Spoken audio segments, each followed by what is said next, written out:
உலகத்தின் மைட்டி நாடான அமெரிக்காவினுடைய மைட்டி பிரசிடென்ட் டொனால்ட் ட்ரம்ப் அவர்களை படுகொலை செய்ய முயன்ற அமெரிக்க வாலிபர் 2024 இருந்து இதுவரை 3 முறை அமெரிக்க பிரசிடென்ட் டொனால்ட் ட்ரம்பை கொலை செய்ய முயன்றும் அவர் உயிர் தப்பிய அதிசயம். அமெரிக்காவுடைய சீக்ரெட் சர்வீசஸ், FBI, அமெரிக்க லோக்கல் போலீஸ், ஹோம்லேண்ட் செக்யூரிட்டி ஆகிய பல்வேறு பிரிவுகள் டொனால்ட் ட்ரம்ப் அவர்களுக்கு பாதுகாப்பு கொடுத்தும் அவர் மீதான இந்த கொலை முயற்சி எப்படி சாத்தியமானது? அப்போ இந்த ஹமாஸ் மற்றும் ஈரான் அந்த போருக்கும் இந்த கொலை முயற்சிக்கும் ஏதாவது சம்பந்தம் இருக்கிறதா? வாங்க பார்க்கலாம். அமெரிக்காவில் அமெரிக்க president White House correspondents association annual dinner meeting அப்படின்னு சொல்லிட்டு அமெரிக்க பிரசிடென்ட் ரெசிடென்ஸ் ஆன இல்லமான ஒயிட் ஹவுஸ்ல செய்தி சேகரிக்கிறதுக்காக வேண்டி கரஸ்பாண்டன்ஸ் பத்திரிகையாளர்கள் நிறைய பேருக்கு அவங்களை வெரிஃபை பண்ணி அவங்களுக்கு ஐடென்டிஃபிகேஷன் சர்டிபிகேட்லாம் கொடுத்துருப்பாங்க, ஐடிலாம் கொடுத்துருப்பாங்க. அந்த ஒயிட் ஹவுஸ் கரஸ்பாண்டன்ஸ் ஒரு அசோசியேஷன் வச்சிருக்காங்க. அவங்க எல்லாத்தையும் கூப்பிட்டு ஒவ்வொரு வருடமும் ஒரு இரவு விருந்து அமெரிக்க பிரசிடென்ட் டொனால்டு ட்ரம்ப் அவர்கள் அளிப்பார்கள். அது எப்பவுமே அமெரிக்கன் உள்ள இந்த வாஷிங்டன் டிசியில் ஒயிட் ஹவுஸுக்கு மிக அருகில் உள்ள மிக பிரபலமான பிரம்மாண்டமான ஹில்டன் ஹோட்டல் இருக்கு. அந்த ஹோட்டல்ல மிகப்பெரிய ஒரு பால் ரூம், ரொம்ப ஆடம்பரமான ஒரு பால் ரூம், அதுல வைத்துத்தான் அமெரிக்க president White House correspondents association annual dinner நடக்கும். இந்த வருஷமும் அதே மாதிரி 2020க்கான அந்த இரவு விருந்து இந்த வருஷம் 2026 அதே மாதிரி அந்த ஹில்டன் ஹோட்டல்ல வச்சு 25/4/2026 சனிக்கிழமை இரவு நடைபெற்றது. பத்திரிகையாளருடைய அந்த இரவு விருந்துல அமெரிக்க பிரசிடென்ட் டொனால்டு ட்ரம்ப் அவர்கள், US first lady Melania Trump அவர்கள், அமெரிக்காவுடைய வைஸ் பிரசிடென்ட் ஜேடி வான்ஸ், அப்புறம் இந்த ஹவுஸ் ஸ்பீக்கர் மற்றும் கேபினட் மினிஸ்டர், அதாவது செக்ரட்டரிஸ் சொல்லுவாங்களே, நம்ம ஊர்ல மினிஸ்டர் அங்கே செக்ரட்டரிஸ், எல்லா செக்ரட்டரிஸ் பிளஸ் அரசினுடைய உயர் அலுவலர்கள், அதிகாரிகள் மற்றும் ஒரு 150க்கும் மேற்பட்ட பத்திரிகையாளர்கள், ஒயிட் ஹவுஸ் பத்திரிகையாளர்கள் எல்லாரும் அதுல கலந்துக்கிட்டாங்க. அப்படி நடந்துட்டு இருக்கு, ஃபங்க்ஷன் நடந்துட்டு இருக்கு, எல்லாரும் ரொம்ப சந்தோஷமா பண்ணிட்டு இருக்காங்க. அந்த இதுல கொஞ்சம் சாப்பிட்டு முடிந்தவுடன் அமெரிக்க பிரசிடென்ட் டொனால்ட் ட்ரம்ப் அவர்கள் அந்த பத்திரிகையாளர்கள் மத்தியில் மிகப்பெரிய ஒரு சிறப்புரையாற்றுவார். அன்னைக்கு டேட்ல உலக லெவல்ல என்ன இம்பார்ட்டன்ஸ் இருக்கு அப்படிங்கறத பற்றி அவருடைய தாட்டை ஷேர் பண்ணுவார். உலகமே எதிர்பார்க்கும் இந்த மாதிரி white House correspondence annual get together அந்த டின்னர்ல நிறைய நேரத்தில் எல்லா பிரசிடென்ட்ஸும் மிக முக்கியமான அறிவிப்புகள்லாம் வெளியிடுவாங்க. உலகமே உற்று நோக்கிற மாதிரி இருக்கும், லைவ் டெலிகாஸ்ட் நடக்கும், அங்க என்ன நடக்குன்னு சொல்லிட்டு அந்த மாதிரி எல்லாம் பண்ணிட்டு இருந்தாங்க. அப்படி எல்லாரும் உள்ள சாப்பிட்டு இருக்கும் போது பால் ரூமுக்கு வெளியே ஒரு செக்யூரிட்டி ஃப்ரிஸ்கிங் ஹால், பெரிய ஹால் இருக்கும். அந்த கடந்து தான் இந்த பால் ரூமுக்குள்ளே உள்ள வர முடியும். ஏன்னா யாராவது ஒரு அன்ஆத்தரைஸ்டு என்ட்ரன்ட் உள்ள வந்துடக்கூடாது, அசம்பாவம் நடைபெற்றக்கூடாது அப்படிங்கிறதுக்காக வேண்டி அந்த ஃப்ரிஸ்கிங் சென்டர்ல யுனைடெட் ஸ்டேட்ஸ் சீக்ரெட் சர்வீசஸ் சேர்ந்த agents, Federal Bureau of Investigation FBI agents, local police, Homeland Security police, இவங்க எல்லாருமே அங்கங்க செக்யூரிட்டி அந்த பாயிண்ட்ல ரொம்ப அலர்ட்டா இருப்பாங்க. வர்றவங்களை பூரா ஃப்ரிஸ்க் பண்ணி ஏதாவது ஒரு ஆயுதம் வேற மாதிரி ஏதாவது வச்சிருக்காங்களான்னு பார்த்து தான் உள்ளேயே அலோவ் பண்ணுவாங்க. அப்படி எல்லாரும் அங்க இதுல இந்த கெஸ்ட் எல்லாத்தையும் உள்ள அனுப்பிட்டு அங்க இருக்கும் போது திடீரென்று ஒரு நபர் கைகளில் துப்பாக்கியோட வேகமா அந்த செக்யூரிட்டி ஃப்ரிஸ்கி ஹால்ல அவ்வளவு யுஎஸ்எஸ் அந்த சீக்ரெட் சர்வீஸ் ஏஜென்சி இருந்தால் கூட வேகமா ஓடி போய் பால் ரூம் கதவை திறந்து உள்ள என்ட்ரி பண்ணி அங்க சுடுறதுக்கு முயற்சி பண்றதுக்கு வேகமா ஓடும் போது சுதாரி கொண்ட சீக்ரெட் சர்வீஸ் ஏஜென்ட்ஸ் அவரை தடுக்க முயல்றாங்க. அவர் துப்பாக்கியால சூடாரு. ஒரு சீக்ரெட் ஏஜென்ட் மார்பில் குண்டு பாய்கிறது.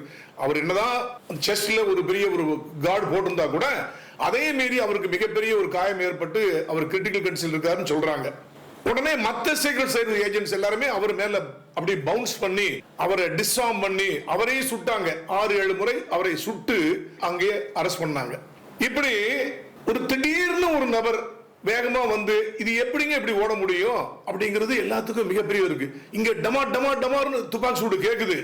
அங்க ஸ்டேஜில் உட்கார்ந்து இருந்த மெலனியா ட்ரம்ப் அவர்கள், ஏங்க இது பேர்டு நாய்ஸ், ஏதோ ஒரு பெரிய விஷயம் நடந்து போச்சே, என்ன தெரியலையே, சத்தம் கேட்க பாருங்கன்னா ட்ரம்ப் அவர்கள் சொல்றாரு, இல்ல யாராவது செஃப் பேரர் ஃபுட் சப்ளை பண்ண வந்திருப்பாங்கல்ல, அந்த ட்ரே ஏதோ கீழே ரெண்டு போட்டாங்க போலுக்கு, அதான் டமாட்டமா சத்தம் கேட்குதுங்க, ஒன்றும் இல்லை சம்திங் எல்ஸ் அப்படின்னு அவங்க பேசுறதுக்கு முன்னாடியே உடனே இந்த secret service agency, FBI agency எல்லாருமே பால் ரூமுக்குள்ள வேகமா ஓடி வந்து ட்ரம்ப், அந்த வைஸ் பிரசிடென்ட் JD வான்ஸ், அந்த ட்ரம்புடைய ஃபர்ஸ்ட் லேடி, மற்ற முக்கியமான VIP எல்லாத்தையும் அப்படி அமைக்கி பிடிச்சு வேற எதுவும் ஃபர்தரா நடந்துடக்கூடாது.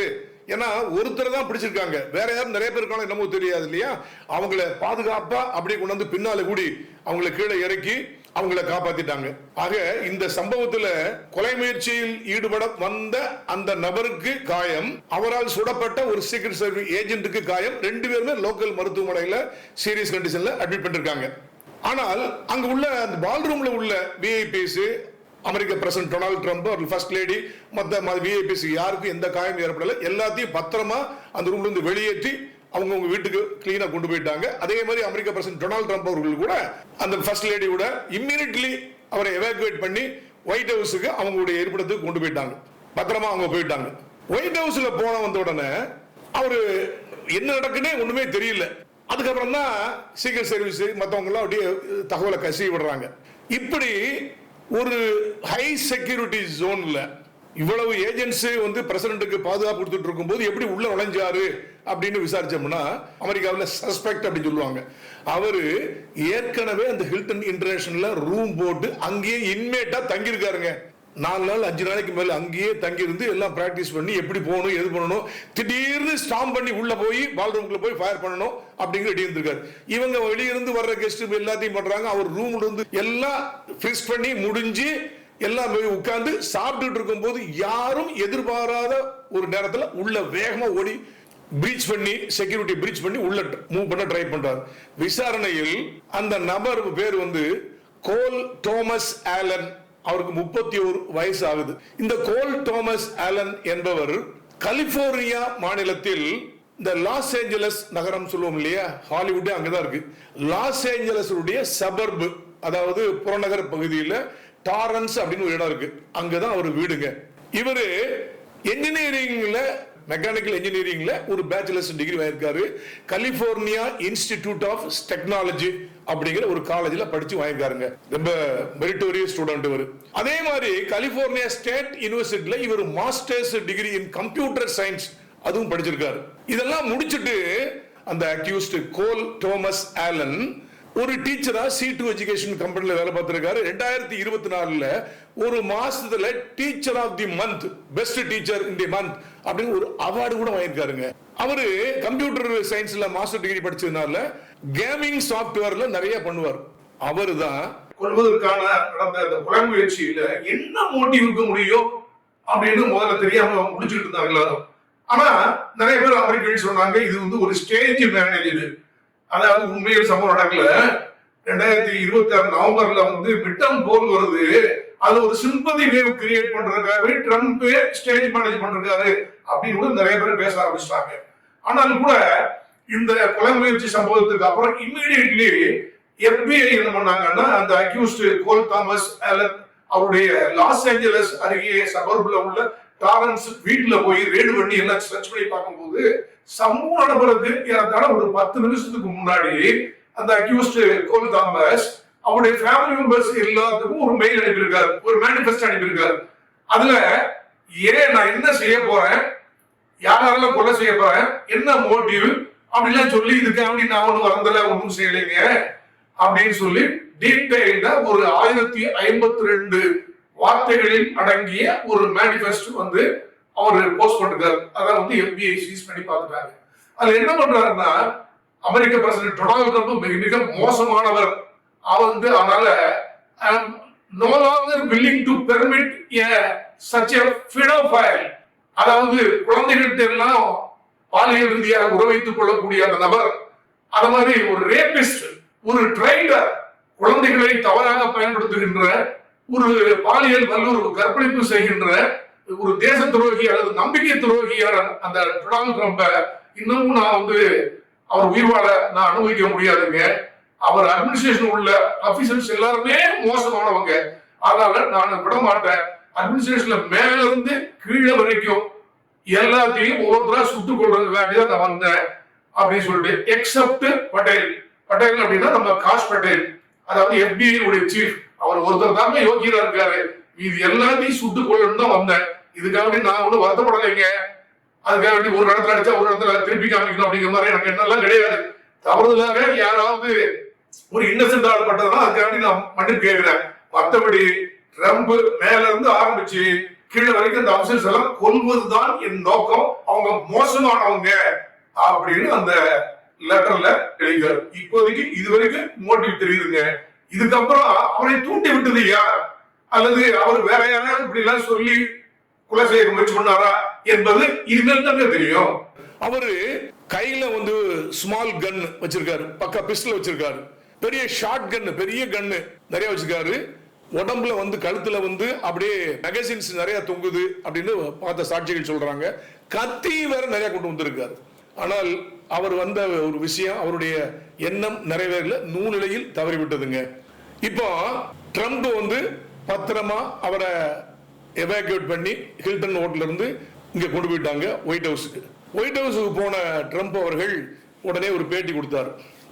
இந்த மாதிரி ஒரு சம்பவம் நடக்குன்னு எதிர்பார்க்கலைங்க, இது ஒரு மோசமான சம்பவம், இது நடந்திருக்கவே கூடாது. இருந்தால் கூட நான் வந்து ரொம்ப தைரியமா தான் இருந்தேன், எனக்கு எந்த ஒரு பிரச்சனை இல்லைங்க, நான் எப்பவும் ஸ்டெபனா இருப்பேன், பரவாயில்ல. அந்த சம்பவம் வந்து அவனை அரெஸ்ட் பண்ணிட்டாங்கல்ல, நம்ம டின்னர் வந்து அப்படி போட்டோம், லெட் அஸ் ப்ரொசீட் அப்படிதான் நான் சொன்னேன். ஆனால் சீக்ரெட் சர்வீஸ் ஏஜென்ட்ஸும் லோக்கல் போலீஸ் லா என்ஃபோர்ஸ்மெண்ட் அத்தாரிட்டிஸும் நோ நோ நோ நோ பாதுகாப்புக்கு நல்லதில்லை வேண்டாம்னு சொன்னதுனால கேன்சல் பண்ணிட்டேன். 30 நாட்களுக்கு பிறகு மறுபடியும் இந்த white House correspondents association annual dinner மறுபடியும் நடக்கும், ஒரு நல்ல இடத்துல வச்சு நடக்கும் அப்படின்னு சொல்லி சொன்னார். அது மட்டும் இல்லைங்க, மல்டிபிள் வெப்பன்ஸ் வச்சிருந்தாருங்க, மல்டிபிள் மேகசின் வச்சிருந்தாரு, கத்தி எல்லாம் வச்சிருந்தாருங்க, ஏகப்பட்ட வச்சிருக்காங்க. இனிஷியல் விசாரணையில he acted as a lone wolf wake attack தான், அதாவது ஒரு தனியாளாக தனி ஒரு ஓனாய் மாதிரி வந்து அட்டாக் பண்ண மாதிரி தெரியுது. இவருக்கு பின்னால் நிறைய பேர் இருக்கிறாங்க அப்படிங்கிறது தெரியல. ஆனா என்ன மோட்டிவ் அப்படிங்கிறது இனிமேல் தான் விசாரணையில் எங்களுக்கு தெரிய வரும் அப்படி சொல்லி அவரை நோக்கி எங்க சீக்ரெட் சர்வீஸ் ஏஜென்சி 3-4 புல்லட்டை ஃபயர் பண்ணிருக்காங்க. அப்புறம் தான் அவரை ஓவர் பவர் பண்ணி டிஸ்ஆர்ம் எல்லாமே பண்ணிருக்கிறாங்க அப்படின்னு சொல்லிட்டு, எப்பவும் போல அவருக்கு சும்மா இருக்க முடியாது. அந்த அக்யூஸ் கோல் தோமஸ் ஆலன், இவர் தாங்க துப்பாக்கியை கொண்டு வந்து என்னை ஹில்டன் ஹோட்டல்ல சுடுறதுக்கு ட்ரை பண்ணது இவர் தான். அவருடைய போட்டோ இதுதான். அவர் அந்த பால் ரூமுக்கு வெளியே அந்த செக்யூரிட்டி ஃப்ரிஸ்கிங் ஹால்ல வேகமா ஓடி வந்து உள்ள நுழைய ட்ரை பண்ணும்போது எப்படி செக்யூரிட்டி ஏஜென்ட்ஸ் எல்லாம் தடுத்து அவரை டிஸ்ஆர்ம் பண்றாங்க அப்படின்னு சொல்லி அவருடைய போட்டோவையும் அவருடைய சிசிடிவி ஃபுட்டேஜையும் அவருடைய ட்ரூத் சோசியல்ல போட்டு பார்த்துக்கோங்க நீங்க உலகம் எல்லாம் அப்படின்னு வேற அவரு போட்டு விட்டார் எல்லாத்துக்குமே. அப்ப கேக்குறாங்க, ஏங்க என்னங்க இது இது ஈரான் வாருக்கு இதுக்கு ஏதாவது சம்பந்தம் இருக்குமா அப்படின்னா உடனே ட்ரம்ப் அவர்கள் சொல்றாங்க, இந்த shooting won't deter me from Iran war. ஏன்னா நான் என்ன பயந்துருனா, இது என்ன ஒரு பயமுறுத்தலா? No no no no, Iran war தொடரும், நான் அதில் வெற்றி பெறுவேன், அது எந்த விதமான சந்தேகமே கிடையாது, அதுக்கு இது சம்பந்தமே இல்லை, இப்போதைக்கு அதுதான் மோட்டிவ் என்று கூட தெரியவில்லை, ஆனால் விடமாட்டேன் நானு அப்படின்னு சொல்லிட்டாரு. மிகப்பெரிய ஒரு பேட்டி கொடுத்தாரு. இந்த ஒயிட் ஹவுஸ்ல பிரஸ் செக்ரட்டரி கரோலின் லீவிட் அப்படின்னு இருக்காங்க. அந்த அம்மா வந்து அதாவது சனிக்கிழமை காலையில இருந்து அவர் வந்து மெட்டர்னிட்டி லீவ் வாங்கிட்டாங்க. இந்த மாசம் அவருக்கு பிரசவம் அப்படின்னு சொல்லி மெட்டர்னிட்டி லீவ் வாங்கிட்டாங்க. ஆனால் கூட அந்த டியூட்டி லீவ்ல போறதுக்கு முன்னாடி மத்தியானம் எங்க நைட்ல இன்னைக்கு ஒயிட் ஹவுஸ் கரஸ்பாண்டன்ஸ் உடைய டின்னர் பார்ட்டி இருக்கு, அதை பத்தி என்ன சொல்ல வரீங்க நீங்க அப்படின்னு அந்த அம்மாட்ட கேட்ட உடனே கரோலின் லீவிட் அவர் சொல்றாங்க, நேற்றுக்கு தான் அந்த பாகிஸ்தானுடைய இஸ்லாமாபாத்தில் வைத்து ஈரானுடைய ஃபாரின் மினிஸ்டர் அப்பாஸ் அராக்சி போய் ஒரு பேச்சுவார்த்தைக்கு போண்டிருக்காரு. ஆனா ஈரான் நேரடியாக டைரக்டாக நான் யூஎஸோட வரமாட்டேன்னு சொல்லிட்டு தான் அங்க போயிருக்காரு. உடனே இவர் ஸ்டீவ் விட்காப் இவருடைய சன்னின்லா 2 பேரும் ட்ரம்ப் உடனே கிளம்புன்னு அனுப்புனாரு. அதுக்குள்ள அவருக்கு வர்றதுக்கு முன்னாடி அவர் கிளம்பி அந்த அப்பாஸ் அராக்சி ஓமன் நாட்டுக்கு போயிட்டார். கடுப்பு, நீங்க திரும்பி வாங்க அப்படின்னு சொல்லி ஸ்டீவ் விட்காப் இவரை சொல்லிட்டாரு. அந்த கடுப்புல இருந்தாரு ஈரான் மேல. அதனால அதை வச்சுட்டு கரோலின் லீவிட் சொன்னாங்க, இன்னைக்கு பிரஸ் மீட்ல பாருங்க ட்ரம்ப் அவர்கள் கோதிச்சு போயிருக்காருங்க அப்படின்னு சொல்லிட்டு, tonight there will be shots fired, Trump அவருடைய வாயிலிருந்து வரக்கூடிய புல்லட் மாதிரி வருங்க. இன்னைக்கு நைட்டு அந்த பார்ட்டி முடிஞ்ச உடனே ட்ரம்ப் அவர்கள் பேசும்போது shots will be fired அப்படின்னு அவங்க தமாசா ஜாலியா ட்ரம்பினுடைய வார்த்தைகள் துப்பாக்கி குண்டுகளை போல வரும் அப்படின்னு அர்த்தத்துல சொன்னாங்க. நைட்ல உண்மையிலேயே ஷாட்ஸ் ஃபயர்ட். எப்படி ஒரு ரேர் கோயின்சிடென்ஸ் தெரியலைங்க. இந்த அம்மாவுக்கு தெரியுமா எப்படிங்க ஷார்ட்ஸ் வில் பி ஃபயர்ட்னு ஒரு வார்த்தை யூஸ் பண்ணாங்க அப்படின்னு வேற சொல்லிட்டு இருக்காங்க. இப்படி அமெரிக்காவில் வந்து அப்போ ஒரு பிரசிடென்ட்ஸுக்கு உலகத்திலேயே மைட்டி நாடு, மைட்டி ஃபோர்ஸ், சீக்ரெட் சர்வீஸ் அப்படிலாம் சொல்றாங்களே, அப்ப எப்படிங்க இவ்வளவு அமெரிக்காவில் இப்படி பிரசிடென்ட்களுக்குலாம் ஒரு உயிருக்கு பாதுகாப்பு இல்லையா அப்படின்னா, இதுவரைக்கும் பதவியில் இருக்கின்ற பிரசிடென்ட 4 பேரை சுட்டு கொண்டுட்டாங்க. யார் யார் அப்படின்னு பாத்தீங்கன்னா, 1981 இதே ஹில்டன் ஹோட்டல்ல அப்போதைக்கு அமெரிக்காவில் பிரசிடென்ட் இருந்தார் ரொனால்டு ரீகன் என்பவர் சுடப்பட்டார். ரொனால்டு ரீகன் நமக்கு எல்லாம் தெரியும், மிகப்பெரிய ஒரு சினிமா நடிகராக இருந்து அமெரிக்காவுடைய பிரசிடென்டா வந்தவர். அவரை சுட்டாங்க, ஆனா சிறிய காயத்தோட அவர் தப்பிச்சிட்டாரு. அதனால இந்த ஹில்டன் ஹோட்டலுக்கு இன்னொரு பட்ட பேர் என்னன்னா ரீகன் ஹோட்டல் அப்படின்னு ஒரு பட்ட பேரே வச்சுட்டாங்க, ஒரு சர்நேம் மாதிரி வச்சுட்டாங்க. அந்த மாதிரி பண்ணதுனால இதுக்கு முன்னாடி பதவியில் இருந்த ஒரு 4 அமெரிக்க பிரசிடென்ட சுட்டு கொண்டுட்டாங்க. அதாவது நம்பர் 1 எப்படின்னா ஆப்ரஹாம் லிங்கன் அவர்களை 1865 ஜேம்ஸ் கார்ஃபீல்டு என்பவரை 1881 வில்லியம் மெக்கின்லி என்பவரை 1901 ஜான் எஃப் கென்னடி என்பவரை 1963 இந்த மாதிரி அவங்க பிரசிடென்டா பதவியில் இருக்கும் பொழுது கன்மேன் சுட்டு அவங்கள கொன்னுட்டாங்க. ஆனால் 1981 அப்போ பதவியில் இருந்த ரொனால்டு ரீகன் அவர்களை சுட்டாங்க, ஆனா காயத்தோட அவர் உயிர் பிழைச்சிட்டாருங்க. அதே மாதிரி ஃபார்மர் பிரசிடென்ட் இருக்காங்கல்ல, முன்னாள் பிரசிடென்ட், அவங்கள அப்படி யாராவது சுட்டாங்களா அப்படின்னு பார்த்தோம்னா தியோடர் ரூஸ்வெல்ட் அப்படிங்கிறவரை 1912 சுட்டாங்க, அவர் காயத்தோட தப்பிச்சிட்டாரு. அதே மாதிரி டொனால்டு ட்ரம்ப் அவர்களை 2024 சுட்டாங்க, அவர் காயத்தோட தப்பிச்சிட்டாரு. இப்ப இந்த டொனால்டு ட்ரம்ப் இன்னைக்கு சுட்டு கொலை செய்ய முயற்சி பண்ணாரு, இது முதல் தடவையா அப்படின்னா இல்லைங்க, இது 3வது தடவை. எப்படின்னா முதலாக 2024 அவர் இப்ப பிரசிடென்ட் வந்தார்ல, அதுக்குள்ள அந்த பிரசிடென்ட் கேம்பெயின் பண்ணிட்டு இருக்கும் போது தாமஸ் மேத்யூ அப்படிங்கிற ஒரு பக்கத்துல ஒரு பில்டிங்ல இருந்து கன்னை வச்சு டொனால்டு ட்ரம்ப் அவர்கள் ஒரு ஸ்டேஜில் பிரச்சாரம் பண்ணிட்டு இருக்கும்போது சுட்டாரு. அது காது வழியே சுட்டு இங்கெல்லாம் ஒரே ரத்தம். அடுத்த புல்லட் சுடுறதுக்கு முன்னாடி அவர் கீழே அமைக்க சீக்ரெட் சர்வீஸ் அவரை காப்பாத்திட்டாங்க. உடனே சீக்ரெட் சர்வீஸ் எல்லாம் சேர்ந்து அந்த அசாசினை சுட்டு கொண்டுட்டாங்க. அந்த இதுலயே இது நடந்தது. இது 2024 இப்படி காதில் சுடப்பட்டு அவர் உயிர் தப்பிய பின்பு 2 மாசத்துக்குள்ளேயே டொனால்டு ட்ரம்ப் அவர்கள் ட்ரம்ப் இன்டர்நேஷனல் கோல்ஃப் கிளப் அப்படின்னு புளோரிடா மாநிலத்தில் ஒண்ணு வச்சிருக்காருங்க. அங்க அவரு கோல்ஃப் மைதானத்தில் விளையாட போகும்போது பக்கத்துல புஷ்ல ஒருத்தர் பெரிய ஒரு ஷார்ட் கன், பெரிய கன் வச்சிட்டு இருந்தார். ரேயான் வெஸ்லி அப்படிங்கிற ஒரு நபர். அவரை சுடுறதுக்கு முயற்சி பண்ணும்போது சீக்ரெட் சர்வீஸ் கண்டுபிடிச்சு அவரை அரெஸ்ட் பண்ணிட்டாங்க. அவருக்கு கோர்ட்ல இப்போ லைஃப் சென்டென்ஸ் கொடுத்துட்டாங்க, அவர் உள்ள போயிட்டாருங்க. அவரு இப்படி ஒரு 4-5 முறை ட்ரம்ப் எப்படியாவது சுட்டுக்கொள்ள ட்ரை பண்ணாங்க. இப்போ ஒரு ஹில்டன் ஹோட்டல்ல மிகப்பெரிய ஒரு கிரவுட் இருக்கும்போது, விஐபிஸ் இருக்கும்போது, ஒருவேளை இந்த அவரை பிடிக்காம ஒரு 2-3 செகண்ட் 5 செகண்ட் தவிர இருந்தாங்கன்னா அந்த விஐபி ரூம்ல ட்ரம்ப் மட்டும் இல்ல, நிறைய விஐபிஸ் எல்லாருமே இறந்துக்க வேண்டிய ஒரு சூழ்நிலை ஏற்பட்டிருக்குங்க. இப்படிப்பட்ட ஒரு அசாதாரணமான ஒரு சம்பவம் நடந்தோம்னா இந்தியாவுடைய பிரைம் மினிஸ்டர் நரேந்திர மோடி அவர்கள், எனக்கு ரொம்ப வருத்தமா போச்சுங்க, மச் ரிலீவ், நல்ல வேளை உங்க உயிருக்கு ஆபத்து இல்லை, எந்த விதமான காயம் இல்லாம தப்பிச்சிட்டீங்க, உங்களுக்கு என்னைக்குமே ஒரு சிறப்பான பாதுகாப்பா இருக்கணும், நீங்க நல்ல ஆயுளோட இருக்கணும், உங்களுக்கு வாழ்த்துக்கள் அப்படின்னு முதலாள நரேந்திர மோடி அவர்கள், அவருக்கு நான் மச் ரிலீவ், உங்களை வாழ்த்துறேன், நல்லா இருக்கணும் நீங்க அப்படின்னு சொல்லி நரேந்திர மோடி அவர்கள் ஒரு மெசேஜ் போட்டாருங்க. இப்போ ஜனநாயக நாட்டில் பொலிட்டிக்கல் அசாசினேஷன், அதாவது அரசியல் கொலை என்பது ஏற்றுக்கொள்ள முடியாததுங்க, அது வன்மையாக கண்டிக்கப்பட வேண்டியதுதான். ட்ரம்ப் இப்படி அவர் மீது நடந்த கொலை முயற்சிக்கும் ஈரான் போருக்கும் சம்பந்தம் இல்லை என்று இப்போதைக்கு தெரிகிறது அப்படின்னு சொல்லியிருக்காருங்க. அப்போ ஈரானுடைய தலைவர்கள், ஈரான்ல பள்ளி மாணவிகள் கொல்லப்பட்டதற்கும் இந்த கொலை முயற்சிக்கும் ஏதாவது சம்பந்தம் இருந்தால் அதுல ஒரு தர்மம் இருக்குது, இந்த நிகழ்ச்சி பண்ணதுக்கு ஒரு தர்மம் இருக்குது என்று சிலர் வாதிடலாம். அது நியாயமாகவும் அவர்களுக்கு தெரியலாம். இப்போ ட்ரம்பை எப்படியாவது கொலை செய்யணும் என்று முயற்சி செய்த அந்த அக்யூஸ்ட் கோல் தோமஸ் ஆலன் 1க்கும் மேற்பட்ட துப்பாக்கிகள் வைத்திருந்ததாக சொல்றாங்களே. அப்போ அவரு ட்ரைனிங் சரியா எடுக்கல போல் இருக்கு. ஒரு துப்பாக்கி போதாதா இந்த உலகில நல்ல அமைதியை கொண்டு வருவதற்கு?